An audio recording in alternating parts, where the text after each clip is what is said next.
and welcome. I am Ramesh Ramachandran and you're watching Newsnight on DD India, your primetime destination for news and bespoke analysis. It's good to see you again.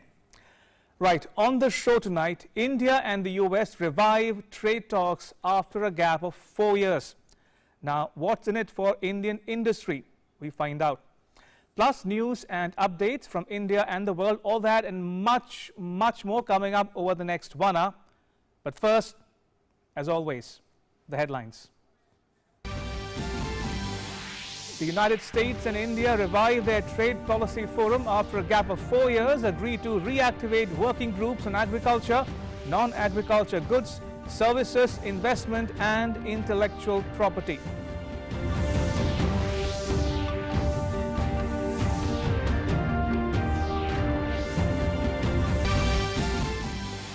Defence Acquisition Council, headed by Defence Minister Rajnath Singh, approves a proposal worth 2,236 crore rupees.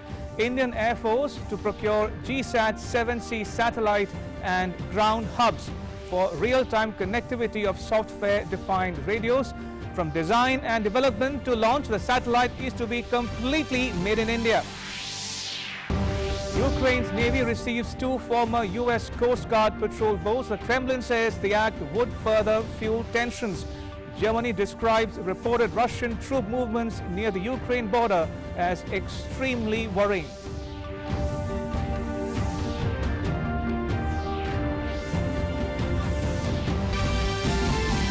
China breaks silence over the tennis star Peng Shuai issue, given as human rights bodies express suspicion over her resurfacing. Activists say they are not convinced about her well-being. Beijing urges certain people to stop malicious hyping of Peng Shuai.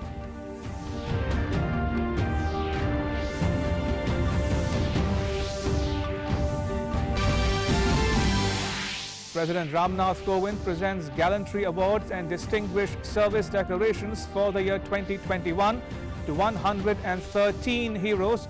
Colonel Santosh Babu awarded the Mahavir Chakra posthumously for resisting a Chinese attack at Galwan. 6 awarded the Kirti Chakra, Veer Chakra to 5 and Shaurya Chakra to 16 soldiers.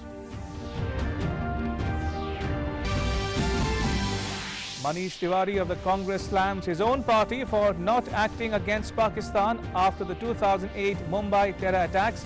Says in his new book that restraint shown by the party-led UPA government was a sign of weakness. BJP hits out, says the UPA government put national security at stake, asks Rahul and Sonia Gandhi why the army was not given a free hand.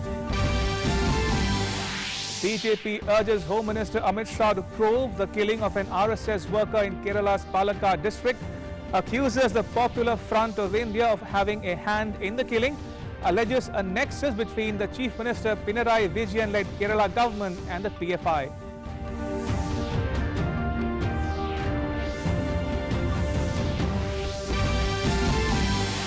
And heavy rain disrupts life in southern India. 4 buildings destroyed at Salem in Tamil Nadu. Prime Minister Narendra Modi speaks to the Karnataka Chief Minister about the situation in the state, assures of all possible help. Met Department forecasts more rain in Kerala and Karnataka over the next 2 days.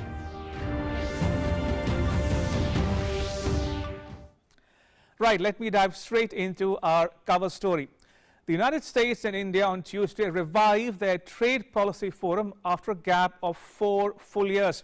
It last met in 2017. Now, they agreed to continue to work together on resolving outstanding trade issues, including World Trade Organization disputes between the 2 countries. The US and India also exchanged views on potential targeted tariff reductions. Now, Tuesday's talks sought to integrate their economies across sectors and move towards securing an ambitious future for trade relations between the 2 strategic partners and fellow democracies. Here's a report. India and the United States held the 12th ministerial level meeting of their Trade Policy Forum in New Delhi on Tuesday. Commerce and Industry Minister Piyush Goyal and US Trade Representative Catherine Tai co-chaired it. The meeting followed the talks between Prime Minister Narendra Modi and US President Joe Biden in Washington, D.C. on 24th September. Prime Minister Modi and President Biden had spoken about the need to develop an ambitious shared vision for the future of the trade relationship. We have been uniquely tasked, Madam, by our leaders, Prime Minister Modi and President Biden, to strengthen our economic ties and trade based on the rules of transparency and fair trade. The world coming out of COVID-19 has taught us many lessons. Just like the US has embarked on a Build Back Better program, India is working on an Atmanirbhar Bharat, a self-confident, a self-reliant India, wishing to expand our engagement with the rest of the world, opening our doors even wider for international engagement, greater trade, greater economic ties. The US agreed to consider restoration of India's beneficiary status under the US Generalized System of Preferences program. The GSP, under which exporters of particular products from India got duty-free market access into the US, was withdrawn when Donald Trump was in power. Our trade policy forum was languishing for 4 years. I'm delighted that we have been able to rejuvenate it. It's only the beginning of a new chapter in our trade relations. But I do hope together we can revitalize it to engage and resolve outstanding issues in an amicable manner and send a strong message to the entire world that the US and India are stronger partners than ever before.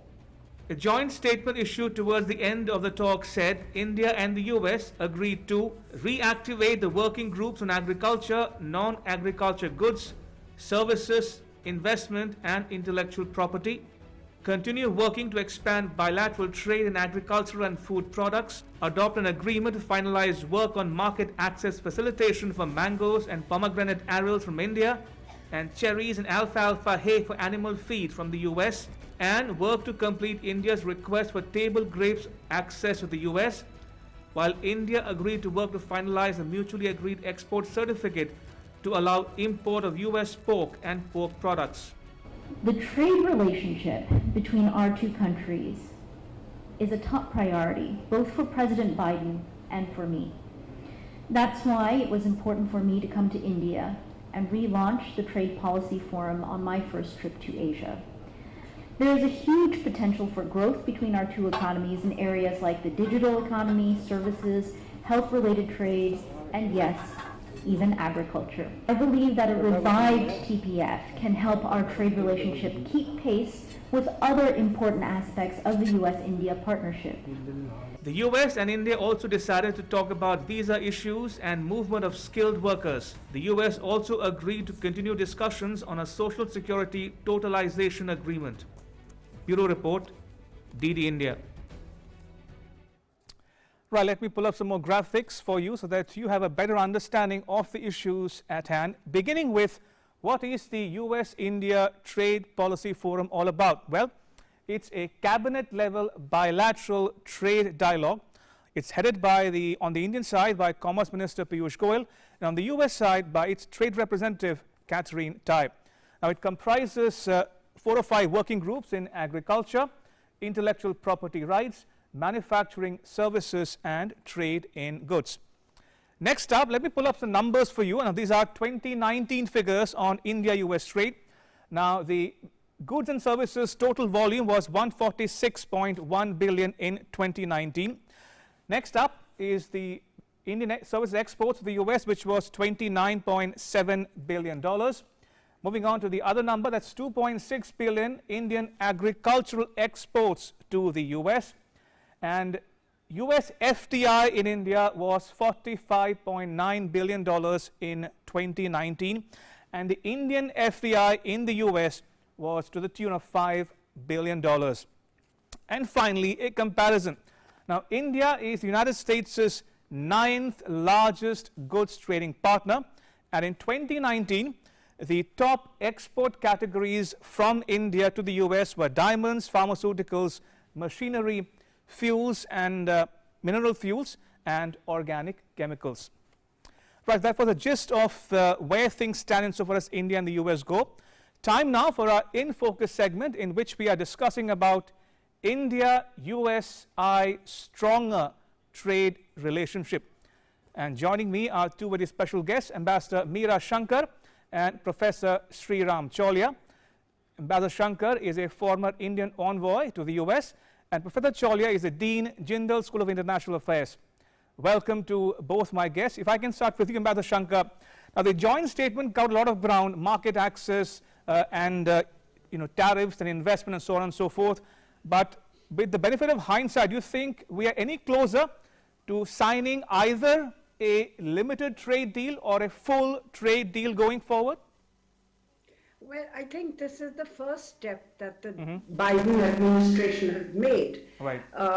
Under President Trump, trade became an area of friction because he had recourse to unilateral measures, including withdrawal of India's GSP, including restrictions on H-1B visas and movement of software personnel from India, and including removal of India's designation as a developing country. So the sum total of measures which the Trump administration took veered in the direction of unilateralism and unilateral measures against India. So for 4 years, we have not really convened the Trade Policy Forum. It is now that for the first time it has been convened after 4 years, and that's a good first step. They've also agreed to revive the working groups on trade in agriculture, right, non-agricultural goods, investment and services and intellectual property. And there are a range of issues on both sides that would need to be discussed. And any bargain which is struck would have to have a balance of interests from both sides. True. It can't be that only India gains, and it can't be that only the US gains. So finding this kind of a balance between the kind of steps or measures that both sides are prepared to take would be the burden of negotiations on both sides. An immediate step, I think, is the forthcoming WTO ministerial, where India, along with a range of other countries, has been seeking a waiver of TRIPS provisions in terms of dealing with the COVID pandemic. So the ability to manufacture and so on without having recourse to compulsory licensing. And there are a large number of countries which support this. The US has also said that it would favor a waiver of TRIPS. So from India's point of view, we would like to see perhaps a decision coming out of this WTO ministerial, because that would be something where the world would show solidarity in the face of this tremendous challenge that we are facing still, including in Europe, where cases are rising right now. I think the Europeans had been a bit reluctant to move on this issue, and we'll have to see how it goes. But our effort should be to see if we can clinch something on this. And as far as the India-US talks are concerned, I think rather than looking at, all or nothing, I think both sides have to proceed pragmatically, trying to finalize agreements where they can. Absolutely. And I think there are a range of issues.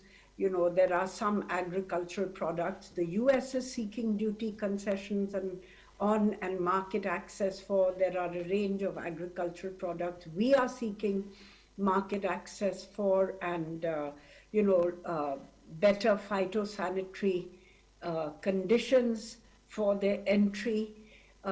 We are also looking at systematizing some of the liberalizations that the Biden administration has taken on H-1B visas, particularly because the job market in the US is quite tight right now, and there are a whole number of vacancies which are not being filled because of lack of appropriately qualified people. Right. So all these issues, I think, together, if we are able to move forward, have the ability to provide a more enhanced framework for expanding our trade and investment and services cooperation. Indeed. It's a good first step, says Ambassador Shankar. Professor Cholia, coming to you now, looking at the issues covered, the discussions, the tone and tenor over the last couple of days in New Delhi, what do you think are the sticking points? We have spoken about visa issues, mobility, totalization agreement and tariffs and so on and so forth, but are both sides any closer to resolving the differences? I mean, what's your sense, after the talks ended in New Delhi a short while ago? Well, Ramesh, definitely it's more positive than in the Trump era. No question about it. Catherine Tai is a bit of a moderate compared to Robert Lighthizer, who was Trump's U.S. trade representative and was making demand after demand, in a very aggressive fashion, because that was their politics. Right. So the current administration, the U.S. is more liberal. So they are making a distinction between China on one side and all the other countries with whom they have trade deficits. So China, they are not relaxing the tariffs that Trump had imposed, but with other countries, they are like South Korea or Japan and India, which are allies or strategic partners, they've got a different approach. So to that extent, they are making the right call. I think sticking points, the digital trade is one area on which, increasingly the volumes are rising. So nearly $150 billion, more and more increasingly the flow of data and digital products and services is increasing. So this is where, there is a difference of opinion.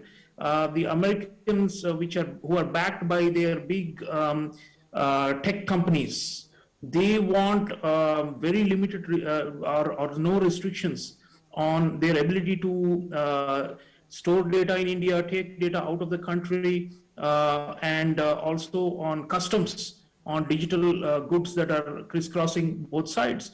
There is a proposal to impose customs duties on countries on companies that are making profit in India through digital means. So, and they don't want to keep the data of Indian citizens here because it will cost them money, the big tech companies of the US. So they are lobbying the US trade representative to take a hard line on these kind of questions. But I think it's always a give and take, like Ambassador Meera Shankar is saying. And the other thing is, Piyush Goyal ji, our Commerce Minister, made an important point about fairness. Right. And he has made, the point that the levels of prosperity or economic development of India and the US are not the same. So when they are demanding more and more market access and saying our average tariffs are so high, it's like comparing chalk and cheese, right? I mean, a country with 50,000 US dollars per capita income cannot be compared with one which has less than $5,000 per capita income. So I think we are going to continue to stick to some of our sensitive points, like agriculture, for example. This is matters to the livelihood of hundreds of millions of people, of farmers in our country. So I think the US hopes that they can open up more. Even the GSP, if they restore GSP, in return they are expecting more market access. So that mini deal that was being talked about has not happened. Okay. And I think that now with this, the restarting of the trade policy forum, in a way, the Biden administration is indicating that their interest is more in trying to resolve nitty-gritties than to get some kind of a big package agreement. True. So I think we may move forward. The key goal is, Piyush Goyal ji has said, and the vision is $1 trillion bilateral trade per annum between India and the US by 2030. Right. If for us to achieve that, we have to grow. Our growth trajectory is looking good. Jeffries, the brokerage firm, the US brokerage firm, has said we are now in a sweet spot. We are recovering fast from COVID-19, and they expect that we will generate the same amount of growth that we saw first during the Atal Bihari Vajpayee government in 2003. 8 to 9%, and over a sustained period of time. Once that happens, and our exports are also started booming in the last 1 year or so, and they are actually generating a lot more foreign exchange for us than before. So there are some bright spots in the Indian economy. So I think we will be more open, and Piyush Goyalji was saying that eventually we want to be a more open economy, and that is possible once we have a stronger export engine, right? We tend to be defensive because we don't have much to export. But once we have that, we have more chips on the table for bargaining with the US. So I think if you take a medium to long run view, unless a Trump-like regime comes back again, I think it is smooth sailing, and it is only going to go up from 150. We should aim to double and triple it, and ultimately reach 1 trillion, which is the gold standard. Indeed. Mr. Shankar, you noted how both sides have agreed to reactivate the working groups on agriculture and other sectors. But I want to dwell a bit, if you will, on the issue of GSP. The fact that Ambassador Catherine Tai only agreed to consider India's request for, restoring India's status in the GSP, does that bother you? I mean, what's the the reluctance on the what explains the reluctance on the US part? Well, I think GSP was available for developing countries and least developed countries. And if the US under Trump and the WTO, in a sense, migrated India from developing country status, then I think, the US withdrew GSP. But the fact that they have agreed to consider it is something which is positive. Otherwise, they could have said a straight no. And it will be on the table as part of a deal. I'm sure that for India, whether they call it GSP or something else, I mean, India would look to restore some of the preferences that it had and which Trump unilaterally withdrew. Right. And finally, Professor Chaulia, looking ahead now, there's no denying that economy is one of the pillars of the India-US relationship. What's the next big idea, so to speak, on the India-US front, number one? Number two, when we look at the regional context, a lot of focus on resilient supply chains in the post-COVID world order. What's the scope for both countries to collaborate on that front as well going forward? Well, Ramesh, resilient supply chains is indeed the next frontier. We are looking to diversify US investments away from mainland China and to attract more of it to us. Right. And that is a very critical goal. And Dr. Jaishankar spoke to Catherine Tai as well. And this was the message that we are open for business and we would like to attract more American investments. Prime Minister, during his last visit, you will recall, Ramesh, he made a big pitch to major American companies to increase their investments, so the volumes have to go up, and that will automatically also resolve whatever the so-called trade deficit problem that the US sometimes brings up. I mean, 23 billion is manageable. It's not very high in goods, and in services, I think we can export a lot more. So we should be looking at how some of the disenchanted investors from China who are fleeing could come to us, and that is ultimately the make or break point, because that can quadruple or quintuple the volumes of economic exchanges between India and the United States. It's not just trade. Investment agreement also is on the cards, and that will also, a bilateral investment agreement will speed up the processes. And Prime Minister said that, open window for US companies, we will do anything to attract American capital because the volumes are big, and when they come, they stay and they generate local jobs, and they create wealth in our country, and that's what we want. Absolutely. On that note, may I thank both my guests, Professor Sriram Chaulia and Ambassador Meera Shankar, for sharing your insights with our viewers at home and abroad. Appreciate it. Right, and shifting focus to more news here on Newsnight, Defence Acquisition Council, headed by Defence Minister Rajnath Singh, approved a proposal of 2,236 crore rupees under the category of Make in India. Now, the Indian Air Force will procure GSAT-7C satellite and ground hubs for real-time connectivity of software-defined radios. From design and development to launch, the satellite is to be completely made in India. It will enhance the ability of armed forces to communicate beyond the line of sight in a secure mode.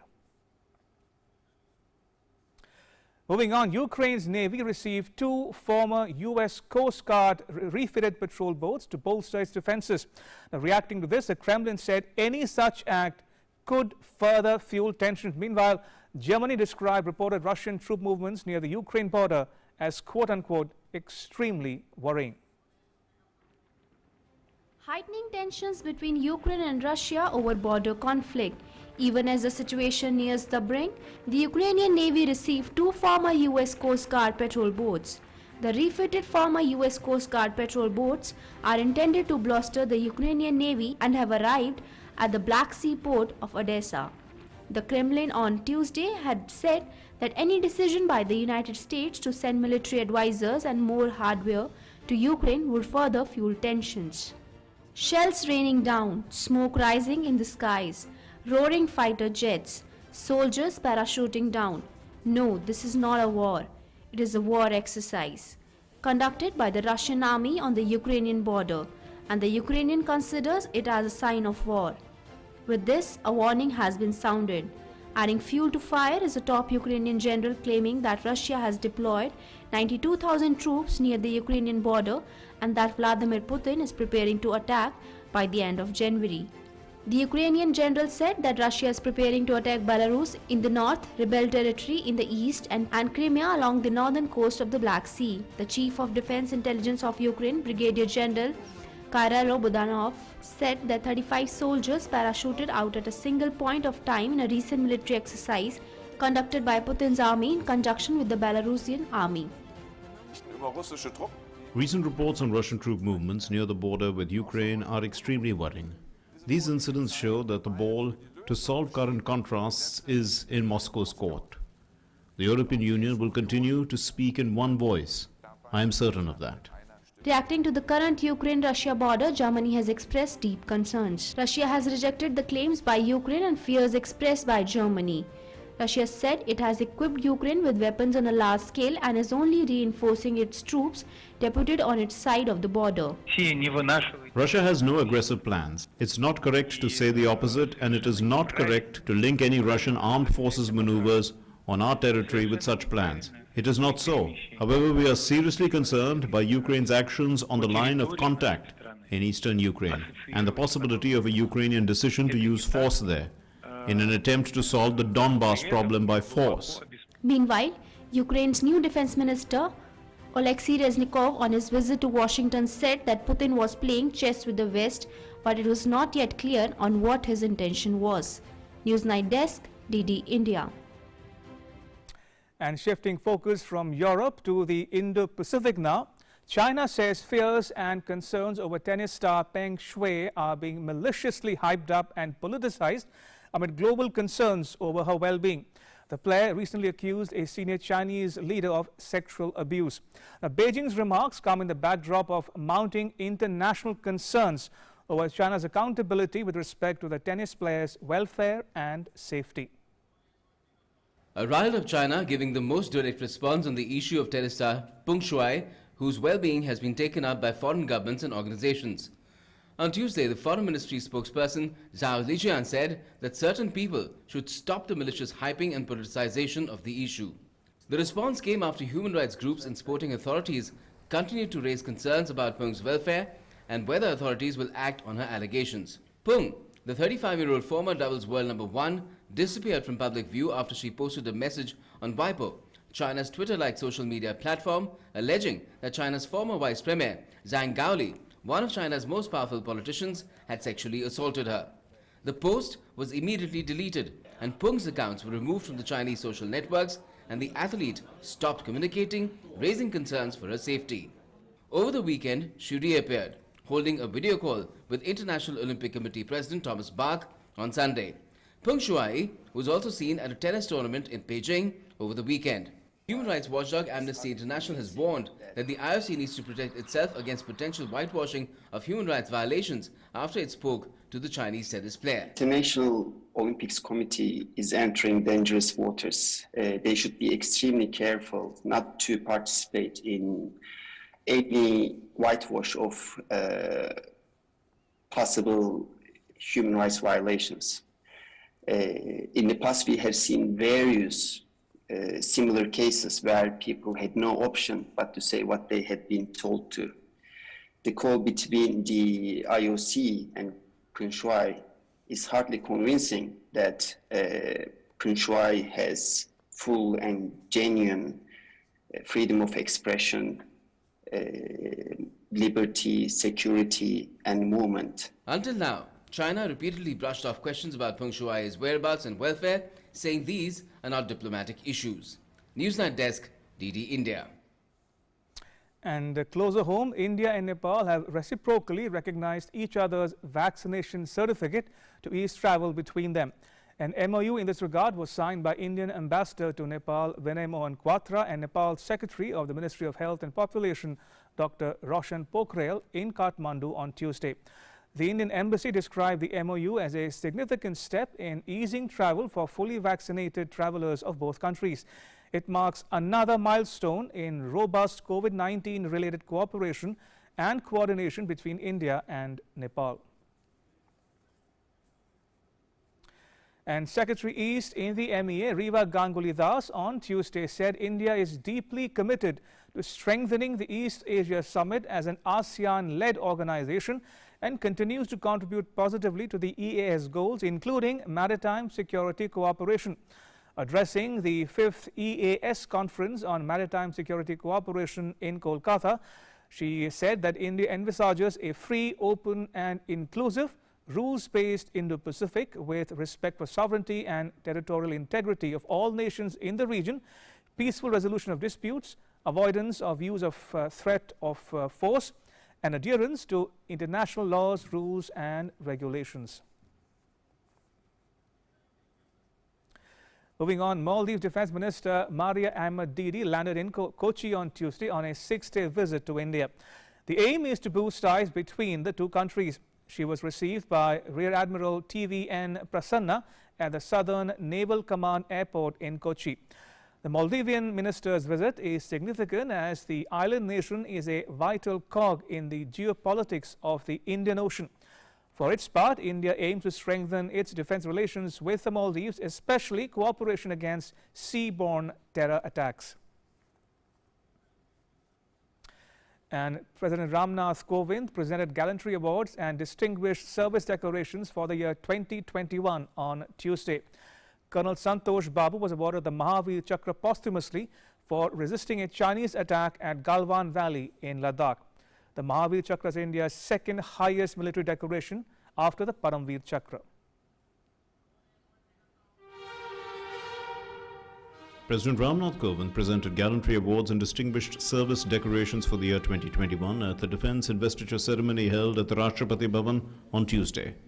During the award ceremony, President Kovind presented 1 Mahavir Chakra, 6 Kirti Chakra, 5 Veer Chakra, 16 Shaurya Chakra, 30 Param Vishisht Seva medals, 4 Uttam Yudh Seva medals, and 51 Ati Vishisht Seva medals to the brave hearts. Colonel Santosh Babu was conferred Mahavir Chakra posthumously for resisting Chinese army attack while establishing an observation post in the face of the enemy in Galwan Valley in the Ladakh sector during Operation Snow Leopard. His mother and wife received the award from the President.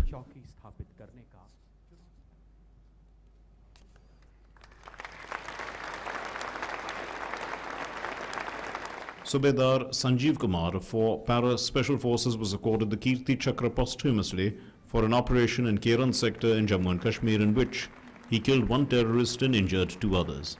President Kovind conferred Veer Chakras to Naib Subedar Nuduram Soren, Havildar K. Palani, Nayak Deepak Singh and Sepoy Gurtej Singh posthumously for their gallant actions against the attack by the Chinese army in the Galwan Valley in June last year as part of Operation Snow Leopard. President Ramnath Kovind conferred Shaurya Chakra to Major Anuj Sood posthumously, who laid down his life in the line of duty in an encounter with terrorists in Handwara, Jammu and Kashmir. His wife received the award. Jammu and Kashmir Head Constable Abdul Rashid Khalas was awarded Kirti Chakra posthumously. President Kovind accorded Kirti Chakra to CRPF Inspector Pintu Kumar Singh, Head Constable Sham Narayan Singh Yadav, and Constable Vinod Kumar posthumously for showing exemplary courage in engaging in eliminating hardcore terrorists during an operation in Kupwara in Jammu and Kashmir. Jammu and Kashmir SPO Bilal Ahmed Magre was conferred Shaurya Chakra posthumously for showing indomitable courage in evacuating civilians and engaging terrorists despite being seriously injured during a counter-terror operation in Baramulla in 2019. His mother, Sara Begum, received the award. Sudhir Yadav's report, DD India. Moving on, the BJP on Tuesday cited excerpts of Congress leader Manish Tiwari's new book to say that the erstwhile UPA government put national security at stake by not responding strongly after the 26/11 Mumbai terror attacks. Tiwari, who was Union Minister in the UPA government, has criticized the then government for not opting for a kinetic response in the days following the attacks. As many as 166 people were killed in the attacks, which were carried out by 10 Pakistani terrorists at different places in Mumbai. The attacks began on 26 November 2008 and went on till 29th of November. And Ajmal Kasab, the only terrorist who was captured alive, was hanged 4 years later in 2012. An excerpt tweeted from the yet-to-be-released book by former Union Minister Manish Tiwari has sparked a controversy. The excerpt from the book titled 10 Flashpoints, 20 Years, National Security Situations That Impacted India, said that the Indian government, which was then led by the UPA, should have taken stricter action against Pakistan after the 26/11 Mumbai terror attacks in 2008. The excerpt stated, "For a state that has no compunctions in brutally slaughtering hundreds of innocent people, restraint is not a sign of strength. It is perceived as a symbol of weakness. There comes a time when actions must speak louder than words. 26/11 was one such time when it just should have been done. It therefore is my considered opinion that India should have actioned its kinetic response in the days following India's 9/11. As soon as Manish Tiwari's book excerpts were posted on social media by the former minister himself, the BJP launched an attack on the opposition.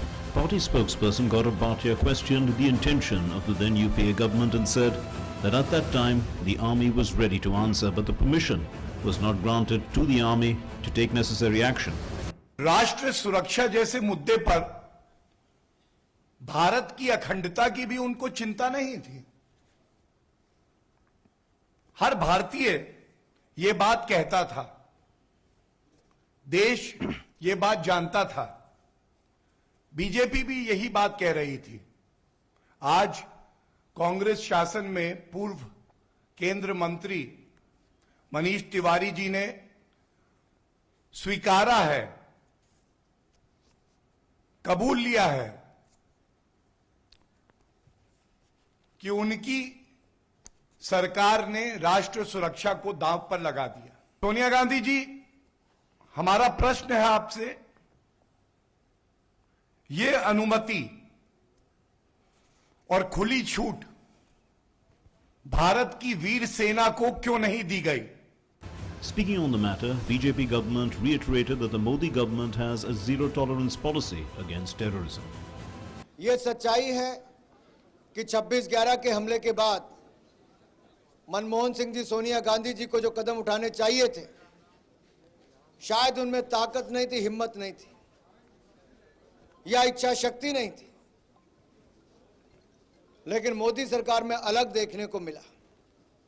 Uri हो, पुलवामा हो, उसके बाद surgical strike करके पूरी दुनिया को दिखा दिया कि भारत को हल्के में कोई नहीं ले सकता है। In the 26th November 2008 Mumbai attacks, around 170 people were killed and more than 300 people were injured. The then Home Minister Shivraj Patil was heavily criticized along with the then ruling party. Of late, many leaders of the Congress party are getting embroiled in controversies. First, it was Salman Khurshid for comparing Hindutva to ISIS and Boko Haram in his book. And then it was Navjot Singh Sidhu, who called the Prime Minister of Pakistan his elder brother. Further, Manishankar Iyer was also caught up in the brawl, as he called India a slave of America. Amid all this, the recent book excerpt, authored by Manish Tiwari, has added fuel to the fire for the Congress party. Newsnight Desk, DD India. Meanwhile, the BJP on Tuesday lashed out at the LDF government in Kerala after an office bearer of the Popular Front of India was arrested over the killing of a Rashtriya Swayamsevak Sangh worker in Palakkad district. It alleged that there is a nexus between the Chief Minister Pinarayi Vijayan-led Kerala government and the PFI. My colleague Rajneesh Tripathi has more. In the case of the murder of a Rashtriya Swayamsevak Sangh worker in Palakkad district of Kerala, the BJP has appealed to the Union Home Minister Amit Shah to take cognizance of the case. Members of the BJP unit of Kerala, in a press conference in Delhi, alleged that the Popular Front of India is behind the murder. State BJP President K. Surendran accused the CPIM of supporting the PFI. Surendran further said that the Congress and CPIM are supporting terror organizations in the state. For vote bank politics, both LDF and UDF, they are not even ready to name the terror organization PFI. Congress party and CPIM, both left and right, supporting the Muslim terror organizations in Kerala. This is a serious threat to the nation. Meanwhile, a PFI worker was arrested by the Palakkad police on Monday in connection with the murder in Palakkad. Police have taken him to the spot to gather more evidence. I can't reveal details about him. It will affect the successful trial. Further investigation is being done. More arrests are likely to be made over the next 2 days. Minister of State for External Affairs and Parliamentary Affairs V. Muralidharan and Union Minister Rajiv Chandrasekhar also participated in the press conference. They said that such a pattern of violence in Kerala is actually hurting the state's image, its economy and its people. Kerala, the situation has come to such a passe that nobody dares to speak out against the Islamic terrorism. And the basic reason is the objective there, whether it is CPM or Congress, they feel that they will lose their vote share. That if this type of violence is allowed to continue unchecked without prosecuting the criminals who are behind this, it creates an overall sentiment about Kerala and an overall narrative about Kerala that is already a weak, vulnerable economy, that will, all of these opportunities that are today facing various states and various parts of India today in terms of investments in electronics, investments in IT, those are all issues and opportunities that Kerala will and people of Kerala will suffer as a consequence of this type of appeasement politics. Senior RSS and BJP leaders are visiting the home of the Sangh worker to express their condolences. The party has also demanded a probe by the NIA in this matter. RSS worker S. Sanjeet was hacked to death in Kerala's Palakkad district on November 15. The BJP also raised serious questions over political violence in the state. Violence that has led to the killing of 119 BJP and RSS workers in Kerala over the last few years. They have demanded a CBI inquiry into a cooperative scam of over 500 crore rupees in Thrissur under the alleged patronage of the state government. With Rajneesh Tripathi, Newsnight Desk, DD India. Moving on, torrential rain accompanied by flood have battered the southern Indian states in the last 2 weeks. The northeast monsoon has brought life to a standstill. Here's a ground report from the states of Karnataka, Andhra Pradesh and Tamil Nadu. The states of Andhra Pradesh, Karnataka and Tamil Nadu were the most affected due to rains. People are still stranded at many places. Karnataka Chief Minister Basavaraj Bommai paid a visit to Kendriya Vihar residential complex in Yelahanka on Tuesday, which was flooded due to overflowing lakes caused by incessant rainfall. The Chief Minister took stock of the damage caused by incessant rainfall for the past 2 days. Prime Minister Narendra Modi also spoke to the Chief Minister and took stock of the rain-related damages in the state. The Chief Minister apprised the Prime Minister about the extensive damages caused to the crops and agricultural lands across the state. Crops cultivated on 3.8 lakh hectares were affected due to incessant rainfall, affecting 1.5 lakh farmers. The state has reported 24 deaths due to rain-related incidents so far. As many as 658 houses were completely damaged, and several roads, bridges, schools and public health centers were left damaged. The Chief Minister also visited the Jawaharlal Nehru Centre for Advanced Scientific Research in Bengaluru to take stock of the damage caused by incessant rainfall. In Andhra Pradesh, 35 people have died in rain-related incidents and 10 more remain missing. The state government has announced an ex gratia of 5 lakh rupees for the families of each of the deceased persons. Over 50,000 people have been lodged in relief camps in Chittor, Anantapuram, Kadapa and SPS Nellore, the 4 worst affected districts. Several parts of southern India have been battered by extreme rainfall, which has led to the loss of life and property and flooding in Andhra Pradesh, Karnataka, Tamil Nadu and Kerala. The central team, led by a Home Ministry Joint Secretary, is continuing the assessment of the damage caused by the recent floods in Tamil Nadu. The rainfall has been triggered by frequent formations of low-pressure areas in the Bay of Bengal and cyclonic circulation in the Arabian Sea. The IMD, meanwhile, has predicted more rainfall in these states till November 26. The IMD has also predicted that isolated heavy to very heavy rainfall is also likely over Tamil Nadu, Puducherry and Karaikal on November 24 and 25. Newsnight Desk, DD India. On the second day of a visit to Jammu and Kashmir, Union Finance Minister Nirmala Sitharaman handed over sanction letters to 145 beneficiaries for rupees 306 crore of different banks, which included sanction letters to different credit-linked schemes such as Pradhan Mantri Employment Generation Program, Mudra Scheme, self-help groups, etc. during an event in Jammu.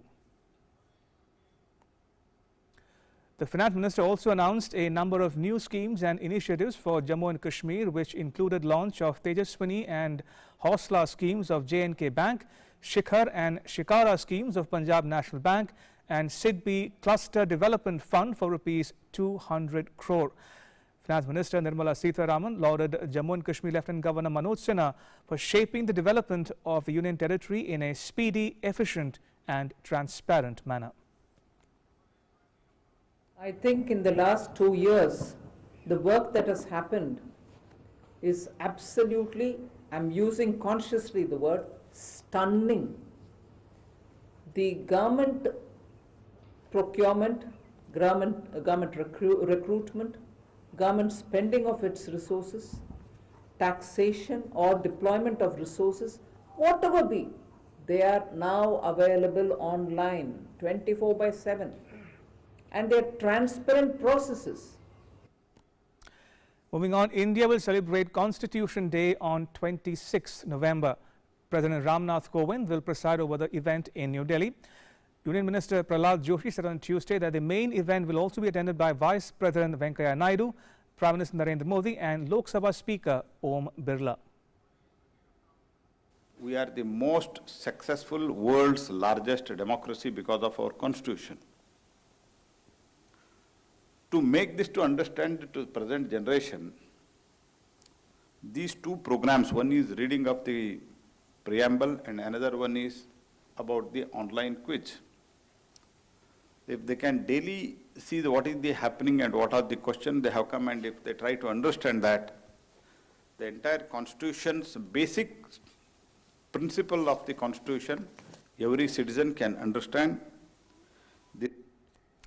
And now it's time to take a look at all what happened on day 4 of the ongoing International Film Festival of India in Goa. On day 4 at the ongoing International Film Festival of India, tributes were paid to Kal Purush, directed by Buddhadev Das Gupta, and to veteran actor Surekha Sikri in Badhai Ho. Satyajit Ray's Jal Sagar was also screened. In the non-feature category, renowned director Ashok Vishwanathan's film remained the center of attraction, whereas in the masterclasses, renowned director Shujit Sarkar talked about his film Udham Singh. Sardar Udham ऐसे revolutionary थे ये हमको मालूम नहीं था, और जलियांवाला हत्याकांड एक जो इस तरह से फिल्माया, मतलब इस तरह से भयानक था, ये हमको पढ़े तो थे लेकिन कोई आइडिया नहीं था. तो ये 2 चीज़ें जो हैं वो बहुत इम्पोर्टेंट जो मेरे को फीडबैक मिली. तो मतलब एज ए डायरेक्टर मैं खुशी होऊंगा कि इतने लोगों ने देखा और इस तरह का रिएक्शन आया. सब लोग मतलब एक कुछ लोगों का तो रिएक्शन ऐसे ही, कुछ शब्द नहीं थे उनके पास. Asia's largest annual global convention on business of media and entertainment, FICCI Frames wished Union Minister Anurag Singh Thakur for the ongoing edition of the International Film Festival of India.